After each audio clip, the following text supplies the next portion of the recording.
You're with Liz Green live here on BBC Radio Leeds. And I'd like you to meet Marie Richardson. She's from Halifax. Marie, how are you? Hello, good afternoon, Liz. Good afternoon. Now, your son Keith died last year. Yes, he did. And he was a heroin addict. He was, yes. And you've said the very ordinary family who had to cope with this, and with great courage, really, you trying to reach out to other families who are in a similar situation. How are you feeling, by the way? How are you?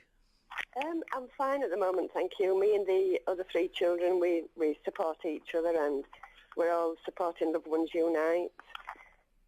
So I'm working to try and bring awareness to other families and carers and loved ones. And Loved One Unites is the organisation that you founded in Halifax. Tell me about Keith. Tell me what happened when he was a teenager. Keith was a very, very happy-go-lucky child. He was the eldest of four. We moved to Whitby, and when he was about maybe 10, 11-year-old, he started truanting from school. It was while we was in Whitby that I realised that his mood swings were changing, his behaviour was changing, and I didn't have any idea at all that it may be drugs related. I just thought it was him, not liking the school that we moved to. And then when we moved back to Halifax, his behaviour got a lot more disruptive. He was disruptive in the house. He was just not complying with anything. He wasn't looking for employment. And I never once related it to drugs. When did you realise that he was taking drugs? In fact, he was on heroin. Yeah. Well, I realised he was taking cannabis when he was about 15, 16. Yeah. But again, I had no idea. I had no understanding of drugs. I had no understanding of addiction. We were just an ordinary family, and I was working full-time and bringing up the children. So I had no idea of drugs. I never even thought that it could be any more than cannabis. Cannabis was something that was more sort of socially acceptable, and a lot of children were doing it. And I never thought of trying to find out about cannabis, because I never thought it was going to lead to anything else. But it did. It did, yes.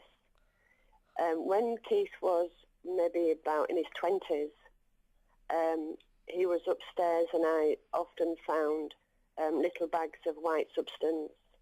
I found needles, used needles, and I still didn't relate it to heroin use. And because I didn't know where to go for help, I didn't know who to ring, I was just isolated. Did you ask him if he was taking heroin? I didn't. The word heroin was never mentioned from me, and it was actually never mentioned from Keith. I just said, what are you doing? And he used to say, oh, it's okay, Mum, everybody does it. I'm going to look for a job tomorrow. I'm going to look for a job tomorrow. So I never connected the needles with heroin, and that was total naivety. Well, I suspect there are families listening right now, Anne-Marie, who've been where you are, and you've discovered that since you've decided to talk about what happened to Keith. The upshot of it was that he did try and beat this addiction, didn't he? And he was on methadone for, was it 8 years? According to Keith, he was on methadone for 8 years. And this is the substitute that was prescribed to him to try and wean him off the dependency. That's how it works, isn't it? That's right. Keith used to tell me, it's okay, Mum, I'm on methadone. And still at that stage, I didn't understand what methadone was. I didn't understand what methadone was used for. He just used to say to me, it's okay, Mum, I'm getting better, I'm coming off heroin, I'm on methadone. So as the weeks and the months and the years went by, Keith's behaviour was still really disruptive. In the end, I had to have him arrested from the house, and that was maybe 2 years ago. And that was a plea for help, because I didn't know what to do. Keith was in his bedroom all the time. It was laid on a mattress. He wasn't doing anything. He was very argumentative. When he was up, he was argumentative. When he wasn't, he was just locked in his bedroom.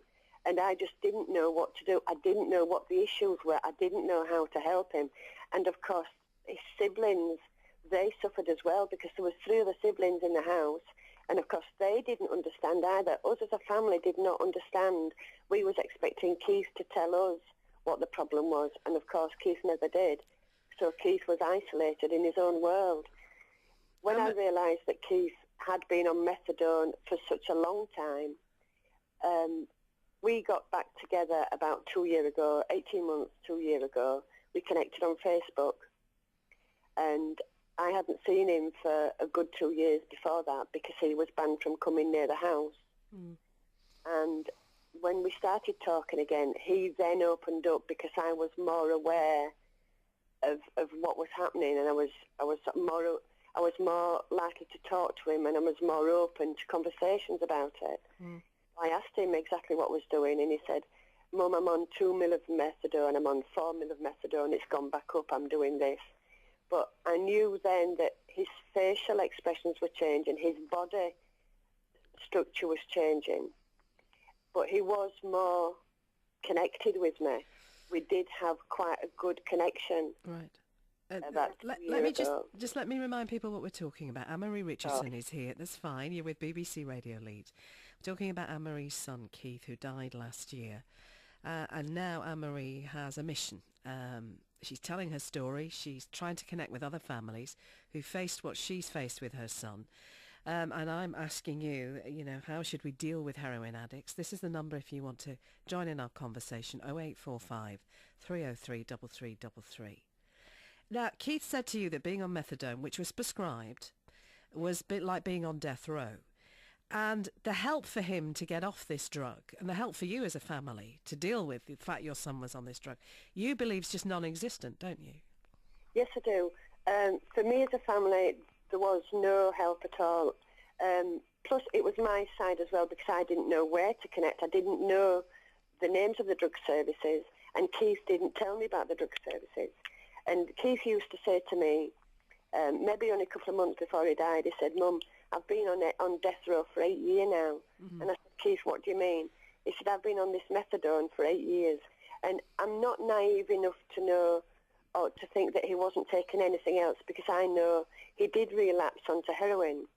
And I know that he was taking prescribed drugs to counteract. And who do you blame for that? Because he's addicted and clearly not in charge of his own destiny, I assume. But what about the support agencies working with him, the doctor who's prescribing the methadone, the way in which perhaps he could have been rehabilitated? Are you being critical of the system? Well, I wouldn't be critical. Yes, I am being critical of the system. But what I am saying is methadone as a treatment does work. I'm not suggesting that methadone program does not work. I'm saying more monitoring and assessment is needed. Right. And there is no one solution that fits all.